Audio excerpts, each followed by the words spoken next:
തിരുവനന്തപുരം വിതുരയിൽ കരടിയുടെ ആക്രമണത്തിൽ മധ്യവയസ്കന് പരിക്കേറ്റതായി വിവരം. പേപ്പാറ സ്വദേശി രാജേന്ദ്രൻ കാണിയാണ് കരടി ആക്രമിച്ചത്. വനത്തിൽ വനവിഭവങ്ങൾ ശേഖരിച്ച് വീട്ടിലേക്ക് മടങ്ങുന്നതിനിടെയായിരുന്നു ആക്രമണം എന്നാണ് അറിയുന്നത്.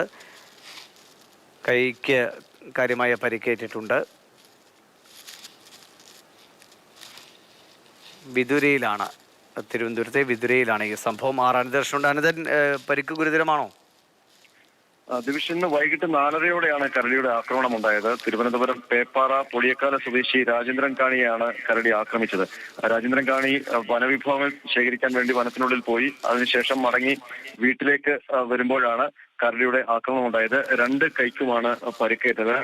നിലവിളി കേട്ട് ഓടിയെത്തിയ നാട്ടുകാർ ഉടൻ തന്നെ രാജേന്ദ്രൻ കാണിയെ വിതുര താലൂക്ക് ആശുപത്രിയിൽ പ്രവേശിപ്പിച്ചു. അവിടെ നിന്ന് ശുശ്രൂഷകൾ നൽകിയ ശേഷം പിന്നീട് ഇപ്പോൾ തിരുവനന്തപുരം മെഡിക്കൽ കോളേജ് ആശുപത്രിയിൽ പ്രവേശിപ്പിച്ചിരിക്കുകയാണ്. 2 കൈക്കും ഗുരുതരമായി പരിക്കേറ്റിട്ടുണ്ട്. ഡിവിഷൻ.